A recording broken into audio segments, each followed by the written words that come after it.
You're listening to the ESO Network, your station for all things geek. Hi, I'm Joe Heath. I'm Toni Heath. And this is the Watch-A-Thon of Rassilon. Special edition. Ooh.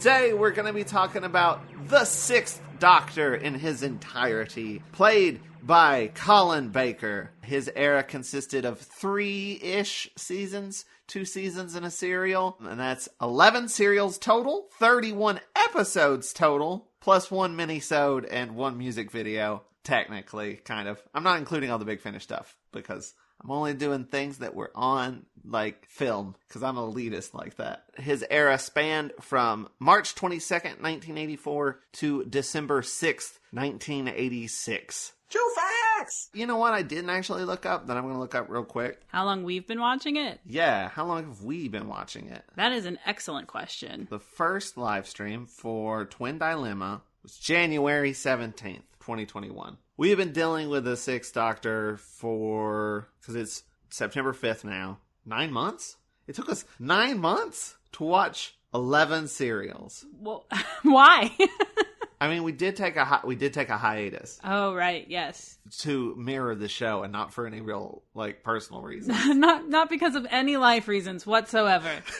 We were just like, this will be funny. But yeah, 9 months, whereas he did it for 2+ years, but only had 11 serials in 2+ years. So 31 episodes. So that's a little more than a regular season. So before we jump in, is there anything you want to talk about? You want to say? We should, like, do we need to do like a 5-minute preamble of just about bullshit? I don't think so. It doesn't feel necessary. Cool. Okay. Well, then let's just dive right in, shall we? Today we're gonna do like all the stuff we normally do. We're gonna rank the companions. We're gonna do a final, like a Sweet 16, except there's only 11, so it's a Sweet 11 and all that other stuff. But we're gonna start off. I went back and listened to the 5th Doctor special to see what our predictions were for the 6th Doctor. Did I make any? You made 2. Oh. I made 4. We didn't make a lot. We made 6 predictions for 6. Were we very non-committal about it? Yeah. Well, let's see what they are and how well they paid off. So, number 1, I predicted that I think I'm gonna like him. Real heavy-hitting prediction there. And?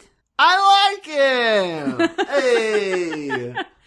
He's definitely not my favorite Doctor, but I'd probably say he's not my least favorite Doctor. There you go. Maybe. Who's your least favorite? Is it 3? It may be. It's like, I love 3. Well, actually, a lot of the problems I have with 6 are the same problems I had with 3. But 6 is a little goofier, so it tips him a little bit in my favor. I mean, I don't think 3 ever choked a person, so... Then again, 5 straight up murdered a companion. I'm never getting over that. Did you like him? It feels like a complicated question. Because there's a version of that character that's never fully realized, and I like that. There's a version of the character that it spends a lot of time being, which is an ass. And it's not enjoyable to watch. I mean, It's really fun to watch Colin Baker be, like, hammy and over the top and, like, having a good time. And he gets a couple of good, like, monologues. Yeah, and when he's bantering with the right partner, that's really fun. But his Doctor does spend so much time just kind of being an ass. Yeah. I chalk that up more to the acting more to the writing than the acting. Yeah. Because, like, when he gets good stuff to do, he's good. But I'd say we nailed that. I nailed that prediction out of the park. Yay. 10 out of 10. Good job. Well, it's 1 out of 1. Number 2, I predicted his first serial is gonna suck. Correct! It was bad. It was bad. Good prediction. You're doing great at this so far. Number 3. He's gonna be great? Okay, see, that's different than if I'm gonna like him. How? I can like something that's not great. Because I'd actually say he's not great. You do like him. He's not great. Yeah, so this prediction is wrong. Oh, but mine's right. Yeah, because your prediction for number 4 is he's gonna be okay. Nailed it. Nailed it. You're 1 for 1. I'm 2 for 3. I'm 2 for 2. My next prediction is Perry is not going to get better. I'd actually agree. No, I don't know. She got better in some ways, but not over. Like there was moments where she was better, and then ultimately, I don't think it fully panned out. Yeah, she didn't pull a Tegan. I don't think there was. Yeah, she's definitely not like Tegan. Yeah. There's definitely no like progression necessarily. There's just moments where she was good, and episodes and stuff where she was good, and then it'd go back to being bad again. So, like, there wasn't a clear arc, necessarily. So, it's hard to say that she got better or worse. She just kind of jumped around a bit, I feel like. So, I'm only going to give you a half point. That seems exactly correct. My last prediction is we're going to get another companion, and they're going to be better. I can't tell if that's true or not. Well, I say I enjoyed her better than Perry. If we're only counting her run in the 6th Doctor, which is 2 serials, which is a total of 6 episodes. Well, did we really get her? I mean, yeah. We saw her with the 6th Doctor in 2 serials. She's a full-blown companion. All right. I'm going to count Mel, and I'm going to say that you're she's gonna better. You're going to give yourself a full point for predicting that there is going to be a new companion, and there is technically a new companion in, like, the last 2 serials. I'll give you a half point for that. A half point? Yeah. Well, then the other half point is that I was right that they're going to be better. Next time, make more predictions. All right, and those are our predictions. We were mostly correct. We didn't make a lot of predictions, and honestly, they weren't very deep predictions. No, you listened to it. I don't know what was up. What were we doing? Fucking around, I guess. I think it was towards the end of the podcast, and we're like, oh god, I just want to be done. We've been talking for so long, and I'm tired. That's going to happen when we do our 7th Doctor predictions. So, let's move on to ranking the companions, which we only have 2, and I think we already told what it is. You have a list of 5 here. I have a list of 5, because I'm going to rank the companions, the official companions, Mel, then Perry. I thought Perry was going to bump up, but I honestly preferred Mel, because she just didn't annoy me. Like, there was this, like, slight, the fat-shaming stuff, which isn't great, but, like, other than that, she's, like, delightful. So, yeah. I enjoyed her, and, like, Perry, I didn't enjoy Perry, like... Once. Pretty much. I don't think she was ever, like, great. But, I do want to say, if we want to... How would you rank those 2? No disagreement from me. Cool. So, but there is the case to be made that we could also put in Tegan, because she was in the Fix with Sontarans minisode. Can I make Tegan's haircut the least ranked companion? Yeah. What is that? It looks like some sort of 80s mullet thing. I don't know. It's bad. It's not good. I was like so happy to see her and so distracted immediately afterwards. I will say though, her chemistry with Six was fantastic. Great. Like, yeah, they just like instantly clicked. Watching it was like, that is how that dynamic is supposed to work. Just, yeah, like they can banter, but she's got to be like, not, like, they gotta banter back and forth and not just, it's, like, with Perry, it's very one-sided. It's just bullying. It's just bullying. Oh, you could also, if we're gonna include Tegan, you could also include Gareth Jenkins. Gareth Jenkins is my favorite companion. On record. Wait, 6th Doctor or just overall? Of all the companions, my favorite, Gareth Jenkins. And then I also figured, since this guy was in more than one serial, the first and the last of the last season, Glitz. Glitz isn't a companion. Glitz isn't a companion? No. Yeah, that's probably fair. I'm not even going to tell you how much I do or don't like him. He's not a companion. All right. You've got your reasonings. So, but Gareth Jenkins and Tegan are. Yeah. Okay. Oh, yeah. Gareth Jenkins 100% counts.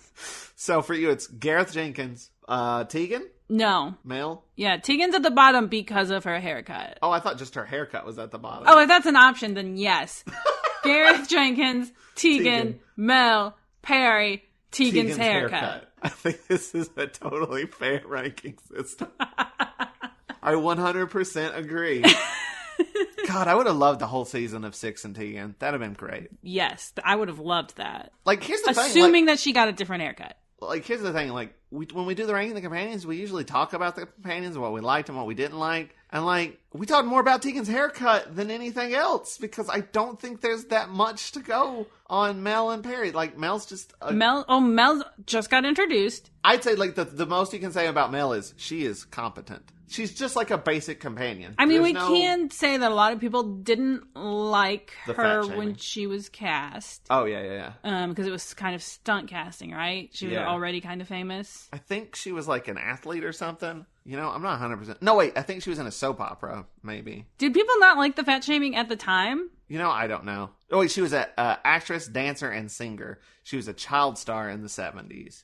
She was in Peter Pan, Cats, The Pirates of Penzance, Chicago, and EastEnders, which is the soap opera. So she was in a soap opera. So I guess it was just like child actor becomes a companion sort of thing. And like she did Dancing on Ice. So God, for a children's show. I think she was more known as like a dancer. Fans like of Doctor Who really hate children. They do. A lot of people hate Gareth Jenkins. I'm like, why? He's just a kid. He is literally just a kid. He knew his fucking lines. Also, like, that wasn't made for your approval as, like, part of the Doctor Who show. Right. They get that, right? The whole point know. Was to, like, make that kid happy. And, well, I mean, I don't want to talk about the show too much. But, like, yeah, is the general fandom vibe that, like, people hate that kid because the sketch wasn't good? Or, like... I think they said he was terrible acting in it. I'm like, he's not an actor. And also, he was fine. I fucking hate people. Gareth Jenkins just became doubly my favorite companion of all time. I mean, say what you will about, like, Adric. That guy's an actual actor. But, like, you can't say that about this boy who got thrown onto a program. All he wanted was, like, to see the Doctor or to go to the TARDIS or something. And they're like, we're going to make you a companion and stuff. Do you know what like, it had vibes of, to be honest with you? What? That episode of Community. Oh, where Troy is crying because Pierce brought in LeVar Burton. And he just wanted a picture. You can't disappoint a picture. I get that energy off of that. Where this little kid is just like, oh God, oh God, oh God, oh God. Like the whole time. I think it's adorable. I can't believe people are literally so miserable that they watch that and they're like, well, this wasn't entertaining for me specifically. That kid sucks. Go outside. So now we've talked about Tegan's haircut and Gareth Jenkins more than we've talked about Mel or Perry. Who's up? What next? You want to talk about Glitz? No, I will not talk about Glitz. I will not acknowledge Glitz as a companion. So we did talk a little bit about Mel because she's like, there's not enough there to like really get a firm grasp. She's competent. She's fun to watch. She feels like just a basic companion. What about Perry? Like specifically, because we talked about Perry in the context of the Fifth Doctor in the last one. What about Perry in the context of the Sixth Doctor? I'd say it starts off on a bad foot. And doesn't get much better. The show seems to be very mean to her. Yeah. Particularly gross.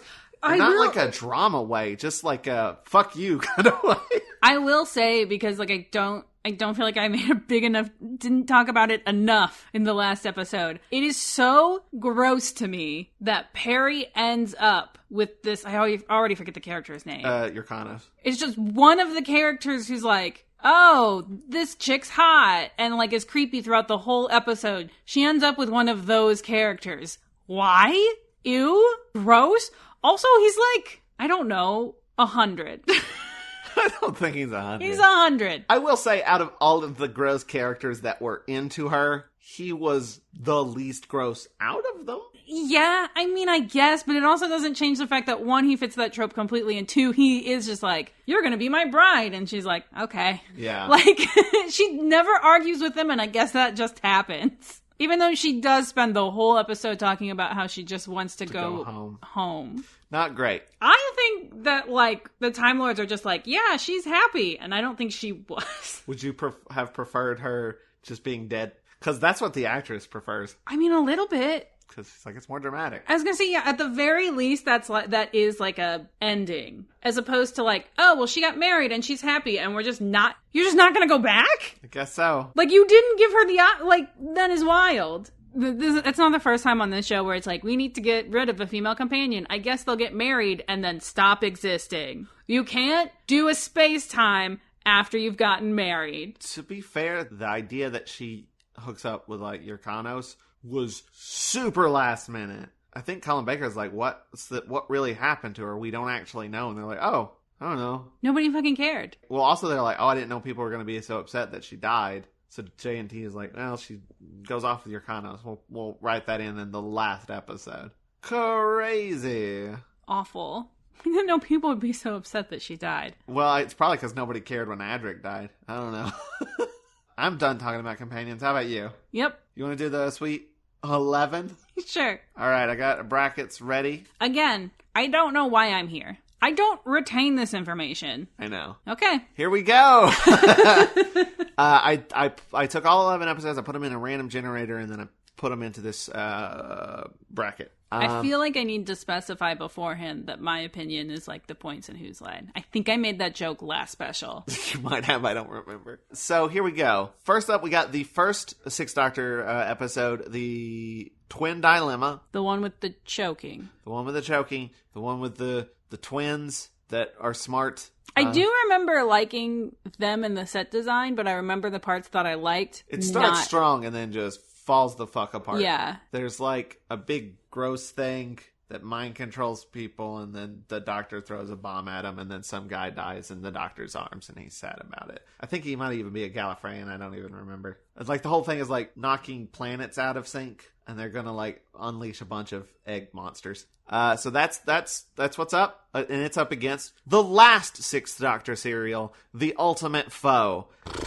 which is a two-parter, revealed the Valyard's true identity, had a 10-minute exposition scene, and then just some fucking around in the Matrix. I mean, this puts me in a bad position of figuring out which of these two episodes infuriated me the least. Here's what I'm gonna say. The Ultimate Foe is bad and doesn't make a lick of sense. Yeah. But it's fun. I'll at least say it's kind of fun. There's like the Doctor being pulled into the sand, and like the dialogue's kind of weird and goofy. I'd say the Twin Dilemma is awful with the choking scene, and then after that, incredibly boring. All right, you've convinced me. The Ultimate Foe moves on? Yeah, I was going to argue that The Ultimate Foe is more disappointing because it's a finale and because it's supposed to be wrapping all this stuff up, whereas like the other one is just a disappointing episode of Doctor Who. It's also a finale, by the way. It was the finale of that season. Yeah, but it's not in the same way that like what a bad taste to leave in everybody's mouth, though. Like, the season ends and then you gotta wait like a year for the next episode, and you're like, he choked the companion, and he was an asshole, and it was bad. But you are right, there are at least, like... There's some big swings in The Ultimate Foe. They don't good hit, stuff in but there's some big swings. Well, there's some good stuff in The Ultimate Foe that if it was in its own episode, I would have liked a lot, but it pisses me off being in The Ultimate Foe, because I'm like, why are we doing this now? We've got other shit to be dealing with. We don't have time for this bit that you're doing. But no, I see your argument and I'll pass it on. Okay. I mean, the thing is, we know neither one of them are going to make it to the end. No. All right. Next up, we have The Mark of the Ronnie, which introduced the Ronnie. I remembered at least really liking Ronnie, if not the episode being great. It had a bunch of like historical bullshit that I didn't... Who gives a shit? Honestly, it was all boring. We didn't care about any of the characters. But the Ronnie and the Master and the Doctor were all good together, and there was... the dumb mines in the forest that turned people into trees. So I like all that. And that's up against The Mysterious Planet, which is the first of the Trial of a Time Lord. It's the one that introduces Glitz. And I really liked Mysterious Planet. Yeah, Glitz and Dibber, the big giant robot. Do you dock Mysterious Planet points because it's part of Trial of a Time Lord, and therefore there are, like, interesting questions in it that don't really get answered? Yeah. Well, no, or do you judge it on its own merit? I'm going to take it on its own merits. But honestly, I think Mark of the Rani might be more memorable and more fun. I could be wrong. Like, Mysterious Planet could be maybe technically better, but I might have enjoyed Mark of the Rani more just because of its bonkersness and the bitchy Time Lords. I mean, I definitely remember Mysterious Planet more, but that is just because I watched it more recently. It does have a couple of cool robots. I felt actually about equal about both of these. I'm going to let you pick whichever one you want to move on. Mysterious Planet or Mark of the Rani. I also don't know. Should we call Christine, or should we just do, like... I mean, I feel like we're very ambivalent about this one, as opposed to, like, not being able to make a choice. I think I'm a little more into Mark of the Rani, because I actually have stronger memories of it than Mysterious Planet, and I watched Mysterious Planet more recently. Well, then let's pass on Mark of the Rani. Okay. This has no consequences. All right, next up, we have... Oh, this one's going to be super easy. We have Revelation of the Daleks, which is the one with Davros, the Daleks, the funeral, the DJ. This one was good. Yeah, this one was good. And it's up against Time Lash. Oh my god. Which has H.G. Wells and a bunch of bullshit. Get Time Lash out of there. Kick it out. Goodbye, Time Lash. Hello, Revelation of the Daleks. I almost said Relevation. All right, next up, Terror of the Vervoids, which is plants and the murder mystery that's very confusing, up against the ultimate foe. Whew. Yeah. I think I want to pass on Terror. I think I do too. Like, it's at least a coherent episode. Yeah. Kind of. I mean, it's a mess, but it's a fun mess. Yeah, we wouldn't be passing it on if it was up against most other things, but it went up against Ultimate Foe, so there you go. That's how brackets work. They're meaningless. Next up. Ooh, this one's a tough one. Oh, god damn it. These are two pretty good ones. Mind Warp. Ooh. Which is Yrkanos. Perry presumably dies at the end. There's Syl and all that. Up against the Two Doctors, which has the second Doctor, and the Androgums, and the Sontarans, and the actor... What's his name? Oscar? It's the guy that just wants to eat everything. Oh, and then they turn the Doctor into one of those people. Like, that performance alone is almost worth letting it win. Right. And there's the actor who has his dramatic death scene after being stabbed in the restaurant. They'll never see my definitive performance of Hamlet. I hate saying this, but I feel like docking anything that's part of Trial of a Time Lord, as much as I enjoyed the first 3 serials of Trial of a Time Lord, it's like... I'd say Mind Warp is the best one out of it. That is the thing, yes. Like, when we were watching Mind Warp and everybody was like, oh, Trial of a Time Lord, and we watched Mind Warp and it was like, this is good. It did some infuriating things. Like, I mean, everything with Perry's kind of still bullshit. But it's, like, dramatic and good and interesting. And it's that whole scene where she's being tortured is kind of... That sucks. But also, it's part of that, like, whole vague, like, what is actually going on here that's interesting. But this is why I'm saying I want to dock it points for being part of Trial of a Time Lord. Because it's like, the interesting thing about it... Never pays off. One, it almost... Nobody gave a shit. And it's like, well, what is the truth? And, like, everybody making it didn't know. Or care. Yeah. Yeah. And so, for that, I would say not to pass it on. So you want to pass on the Two Doctors? Yeah. Fair enough. All right. Next up, we have Attack of the Cybermen, which had Lytton comes back, and he turns out to be a good guy, for no real reason. Everybody dies, but there are those cool, like, crystal people, or whatever they were. I don't remember what they were called, but they were, like, all touching Perry's face and stuff. That was cool. And that's up against the Mark of the Rani. Ooh. I'm gonna say Mark of the Rani. Yeah. Because I think Attack of the Cybermen was kind of bullshit. It's one of those ones that's like, oh, we're like gritty and edgelord. All right, here we go. Once everybody dies. Revelation of the Daleks, which we've already talked about, up against Vengeance on Varos, which has introduced Syl, has the greatest cliffhanger of all time. It has those people who are watching Doctor Who. The ending of the second episode is also great because it's a 2-parter, and then there's just torture and stuff in the middle. Oh, and Perry turns into a bird. I don't have a strong feeling about this one way or the other. Really? Because I really like Vengeance on Varos. Okay. I think it's like super meta and super good.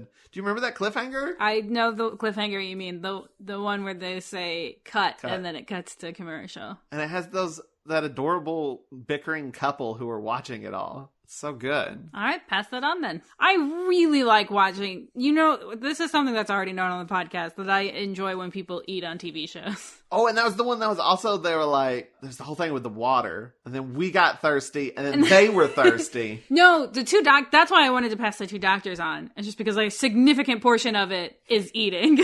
Well, all right. That leads us to our next one. Terror of the Vervoids versus the two doctors. Wait, how was the two doctors in it twice? I thought we didn't pass the two doctors on. Yeah, we did. It was the two doctors or Mind Warp. What did we just do? Vengeance on Varos versus Revelation of the Daleks. I thought we were doing it versus the two doctors. No, we're doing Vengeance on Varos versus Revelation of the Daleks.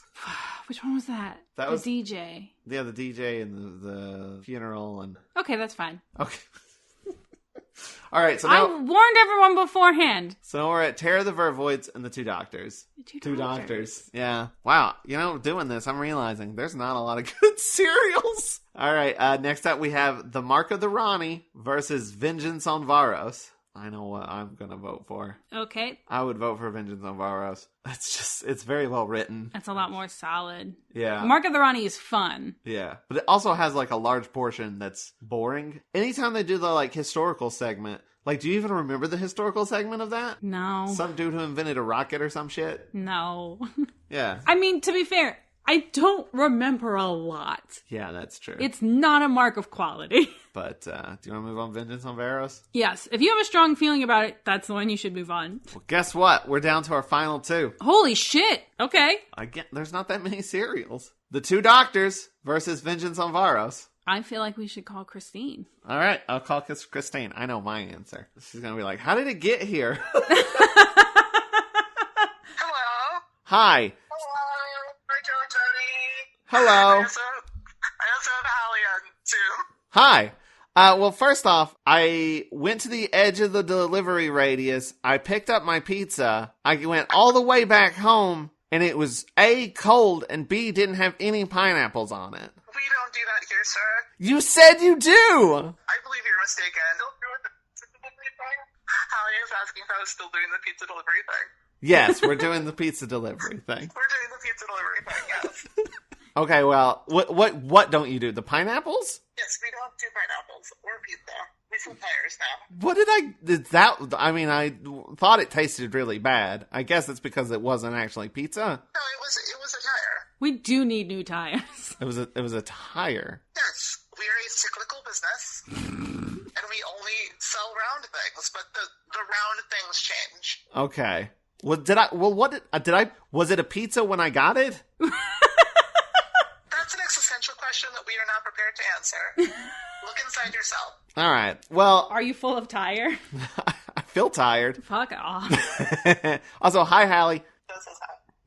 You're not on speaker because I'm being mean. Okay, so I'm honestly furious about this whole pizza situation, but to make up for it, would you kindly help us in deciding our final bracket of this Doctor Who thing? Yes, please. This is the final two. The final two, you're already there. Well, there's not that many serials, is there? There's 11, so Oh, yeah. We are down to The Two Doctors the two doctors. versus Vengeance on Varos. I mean, it's vengeance, isn't it? That's what I think. Yeah, It's like, there's too much going on that doesn't work in two doctors. I Like, pushed it through a lot because there's a lot of eating. Yeah. Yeah. Also, I think, like, The Two Doctors was up against, previously, Terror of the Vervoids. Obviously, it beats Terror of the Vervoids. And before that, it was up against Mind Warp, which was actually a little difficult to choose. yeah. No, yeah, I think, like, the Sixth Doctor era is one in which is one of the few eras where there is a clear and obvious best serial. Is it Vengeance on Varos? It's Vengeance on Varos. We did it correctly! Woo! Exactly. I would say that there's Vengeance, Two Doctors, and Revelation of the Daleks. And those are the three that are, like, the best at doing the thing that they're trying to do. I think that's pretty much how this shook out. Yeah, Revelation got knocked out in its second round, but it got knocked out to Vengeance, so... That makes sense. Mark of the Ronnie made it a decent way through, though. Mark of the Ronnie is the best Pip and Jane cereal. Yeah, it's fun. A man turns into a tree, and that's not all. Right, it's good. And It's a good cereal. Mark of the Ronnie is good, but it is not the winner of the Sweet 11. Oh my god, saying Sweet 11 is terrible. It feels bad, yeah. Did you guys already discover this? Yeah.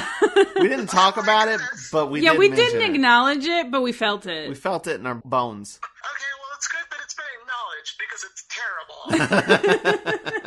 All right, well, I tell you what, because you've chosen correctly, we're going to get another tire out to you, and that one will have pineapple on it.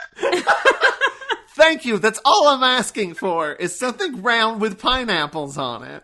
We will get you something round with pineapples on it. Thank you. Do you guys need anything else?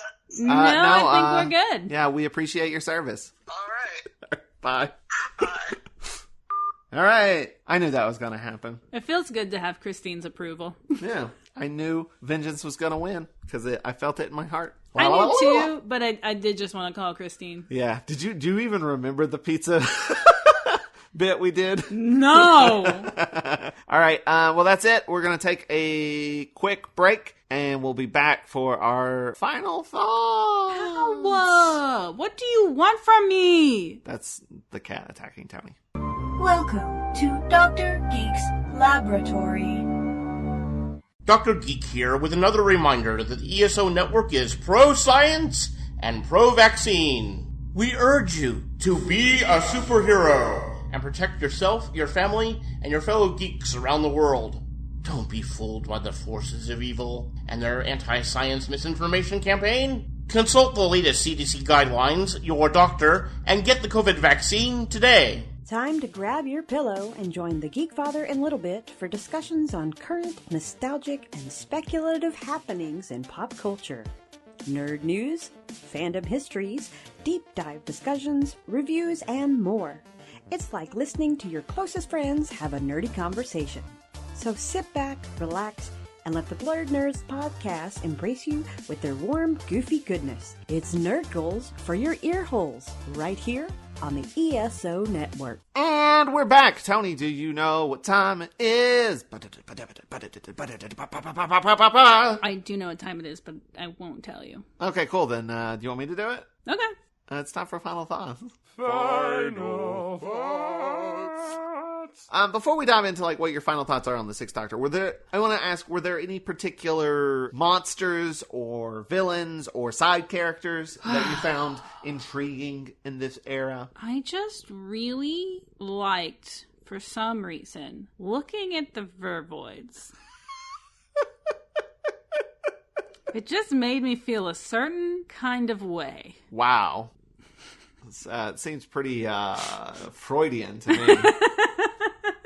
I liked the DJ. I think we passed on that serial quite a lot based on that character. He was so good. He was cute too. Like when he became a character. He's the only character who had nice scenes with Perry that weren't gross. Still's a very interesting character. He's another one who, like, his whole joke of his interaction with Perry is that he thinks she's so gross. And that is, like, a joke, but it is also like, phew.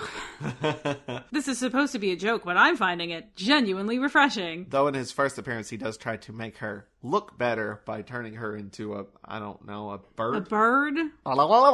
Still is definitely, like, it's a good idea for a character, and that the actor is, like, performing 110, you know? It is interesting, like, as kind of shitty as this era is overall. Like, it's not, like, I mean, you just heard us go through the whole bracket. There's not a lot of great episodes.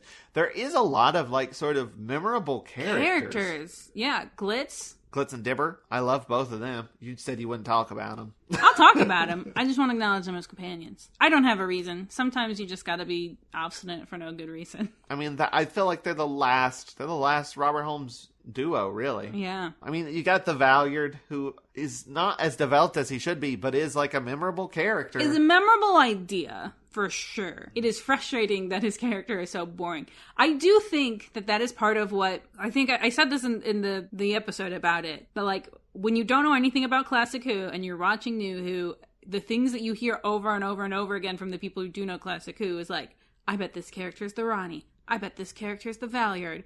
And you're like, ooh, those must be cool. And then you get to the Valyard and you're like, this character's boring. And I think part of the reason why people constantly have that, like, what about the Valyard? It's because this was like a cool idea with like, what if there was, you know, an amalgamation of all the Doctor's like darker parts? That would be a cool character. We did not see that in the actual episode. They do something similar in New Who, right? Yeah. And I think they maybe do that a little bit better. Was it the Dream? Yeah, the Dream Lord or whatever it was.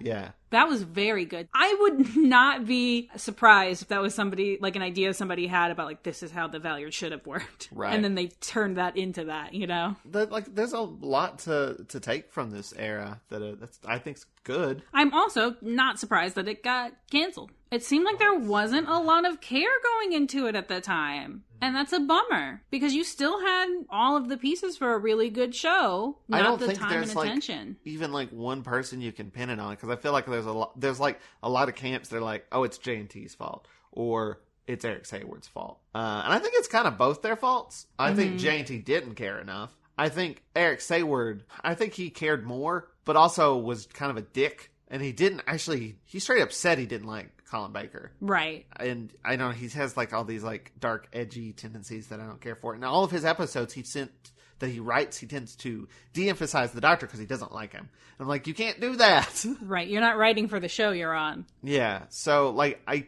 think it's both their problems, really. And I feel like we're about to get into this in the predictions, but I think we're going to fix some stuff then. But I love Colin Baker, and I think there are a lot of great ideas. I think there's some good serials and good moments. And from what I've heard, it seems like a lot of justice is done by this character in Big Finish. So I look forward to kind of exploring some of those, because there's good bones. There's good bones here that just didn't get built up the right way. If I'm not mistaken, one of his more popular ones, Big Finish, I think it's called Jubilee. Is it about the X-Men? No, it's not about the X-Men. It is the story that became Dalek. Oh, okay. The Ninth Doctor episode. And I like that episode a lot. So that's everything I hear is Colin Baker's great in Big Finish. Not so much on TV. Well, I'm glad that there was like some format by which to write by this character, you know? Yeah. And like Colin Baker himself felt bad about it too. Like he felt like he was not appreciated. And well, I feel like every story I've ever heard of Colin Baker is like, and then they left me on the set alone on accident. Like he was talking about like Eric Sayward would come to him and complain about John Nathan Turner. It'd be like, he's doing all this bullshit, blah, blah, blah. He cares more about the like conventions and all that stuff than actually making the show. And Colin Baker would be like, yeah, I agree with it. We need to do something and stuff, and like be there to listen. And then Eric Sayward just quits and then does this interview where he just shit talks Colin Baker in it. Oh, Colin Baker's like, what the hell? I thought they were friends. Yeah. Oh no. So I feel bad for him because I like Colin Baker. He seems like a big teddy bear. Mm-hmm. It's just a shame that, I don't know, like everything around it just was almost like designed to fail. I had to guess, and obviously I have no idea. I wonder how much of it is just like when you've been doing the same thing for so long that you get very like into a routine that like you can do it without thinking. And I think so much of Doctor Who started to be made without thinking. It just became mechanical. So it lost a lot of the like heart. And I think at some point it became like writing like, well, what is Doctor Who more rather than what Doctor Who could be. I mean, this is present in the Fifth Doctor, and I think it continued over into the Sixth Doctor a little bit. The sort of like continuity heavy stuff that doesn't serve a purpose. Mm-hmm. It's like, we gotta bring back the Sontarans. Well, why? Well, because the Sontarans are in Doctor Who, and this is Doctor Who. So I think that's part of the problem too. Like, there's a lot of problems. I'd say this is by far the weakest era of Doctor Who. And yet, there are still, like, I'm glad we watched it, you know? I'm glad I get to make my own opinion about it. Yeah. It matches up with a lot of other people's, but... And there was stuff worth seeing in it. I mean, I still think Vengeance on Varos has the greatest cliffhanger in all of Doctor Who. So, would you like to make some predictions? Let's do some predictions about the Seventh Doctor, played by Sylvester McCoy. I have a handful of predictions right off the bat. Oh, wow. Really? Yeah. Go. I'm gonna love Ace McShane to fucking pieces. She's gonna be one of my favorite companions of all time. Every, like, GIF set or, like, post I've seen of her, I've been like, this person's awesome, and I want that jacket, and I want to cosplay. And I haven't even seen any episodes yet. So, I feel very confident that I'm going to like Ace. To be fair, you've seen a little bit of this era, right? A handful. But you probably don't remember any of it. Not like any full episodes. You know, it was me watching like random scenes on Dailymotion where I could find them. It was a period of time where like it would be on Dailymotion, but then there would be like 4 parts, and then you could find like 2 and 3, and that was it. So what I have seen is random. And I also think that I'm going to like the 7th Doctor a lot. So the vibe that I get from the 7th Doctor is that he is kind of calculating.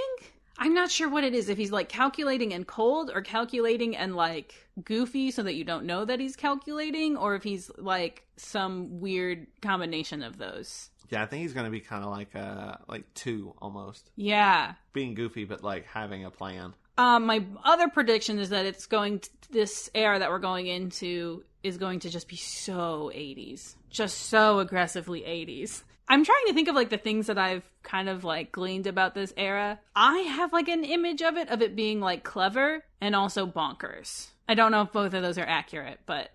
My prediction is that it's going to be a lot like... This is what I feel like it's going to be. It's going to be like if you took the last season of the 4th Doctor, which was... They were being a little more experimental with it, and they're doing interesting things, but they weren't doing it very well necessarily, other than Warriors Gate. I think they're going to take sort of like that kind of attitude, but they're going to make it better. It's going to be like... I think things are going to coalesce a little bit of stuff they've learned over the years. I mean, we're getting a new editor, or whatever they're called. Whatever it was that Eric Sayward did, we're getting a new one of those. And I've heard so much about him. And apparently he's a really nice guy. He's on Twitter and seems like a super chill, cool dude. Cartmel, and I've heard of the Cartmel master plan and everything, so... Also, I think this era is supposed to be campier. Ooh, that's good. Yeah. I think it's gonna mesh experimental with, like, thought-out seasons. I think they're gonna get better about telling a story through a season. God, I hope so. And, like, comedy and experimental, and... I think they're just going to, like, mesh everything together a lot better. All the different things that Doctor Who has been. Yeah. And can be. I think it's all going to come together. That's what I think is going to happen. And I think they're also going to be, like... I feel like there's probably... Since they've been, you know, they got almost canceled and all this stuff, I feel like they're just going to be like, fuck it. Just do whatever. Right. If you have an idea, go for it. Who cares? So I think that's going to lend itself to them trying new things and doing some good things. And yeah, I also think I'm going to like Ace. I've heard good things about Ace, and I think I'm going to like Sylvester McCoy, because I've liked him in other things I've seen him in. I'm just thinking about Sylvester McCoy in Sense8. Oh, he's so good. Watch Sense8. It's so good. We watched Sense8 with Christine, and every single time he was on screen, she was like beaming. It was great. He's adorable. So do you have any other predictions? No, I'm done. I think you did way more than me. Yep, I'm here to win this time. I feel like I need to like throw out some like weird wild card. Yeah, like... do what you did with the that one season of Doctor Who where you predicted the eye patch and stuff. Just throw out something like super specific. Something super specific. I think a companion will stab someone. You think a companion will stab someone? Yes. Okay, that's just a basic one. Can you give me a more specific with what? Knife. All right. I'm going to say it's with a gun. They're going to stab someone with a gun? Yeah, it's real weird. I feel like you're not taking this seriously. I think we are going to get some retconny Gallifreyan lore, because I feel like we haven't had a lot of Gallifreyan lore necessarily. And like, it seems pretty heavy in New Who. So I feel like there's going to be some big dramatic, like, I don't know. The Doctor's not actually from Gallifrey. Oh God, not that. Jesus, fucking Chibnall. I do think there's going to be like there's a mysterious past for the Doctor sort of thing that maybe doesn't fully get realized. Okay, I think a companion's going to stab someone. I think the Doctor is going to shoot someone with a gun. I don't know why I'm very like gun heavy here. I don't know. Guns. I mean, you know, frankly, it's a good bet. Yeah, he's done it before. I'll do it again. But before we go, is there anything we need to plug? I currently don't have anything. How's that feel? Weird. Yeah. It feels like I've got to get to work on the 3 projects that I'm on that aren't complete enough for me to feel comfortable talking about them, lest I jinx their existence. I've got to get a move on. I will say, check out The Unseen World. It's still good. It's still out there. It's realgoodtv.com. I do have a lot of things to plug. First off, I've been talking about it on this podcast, and it's finally premiered. If you like listening to me talk about all of Doctor Who, maybe you'll like listening to me talk about all of Star Wars. I'm doing a podcast with Nathan Laws. What a fucking nerd. I know. Well, it's called Legendary Forces. I'm one of the rotating co-hosts. The first episode dropped, so go check that out. There may be more episodes by the time this episode goes out, so check it out. We're going through all of Star Wars in order. Books, novels, comics, everything. We did the Star Wars holiday special. Also, I am doing articles for the Dip.com, DIPP, where I'm going through all of comic book media. Wrapping up an article right now that may be out by the time this goes out, in which I talk about the first Superman serial and Congo Bill, which one of those is good. I'll let you guess which one. Joe, yeah. I have a question for you. What? Have you ever considered consuming a normal amount of media and having a regular relationship with it? I'm doing that right now. Yeah, I think I'm just going to stop this podcast. I'm fucking up my life. What have I done? We're not watching the 7th Doctor. No, we're watching the 7th Doctor. We've come this far. Sunk cost. But if you like this episode, you can check out more on WatchASlon.com. And you can also find our podcast, our Patreon, our Amazon wishlist, and more at Linktree/Watch-A-Thon. That's linktr.ee/Watch-A-Thon. Let's give some special thanks. Oh, yeah. To all of our Patreon patrons, all of our friends of Rassilon, anyone who's bought us a DVD, who supported the podcast in any way throughout the, 6 years we've been doing this. Mm-hmm. I'd like to say special thanks to Zoe Allen Wickler. You can check her out at indigoiseau.tumblr.com. I don't know if I pronounced that right. indigoiseau.tumblr.com.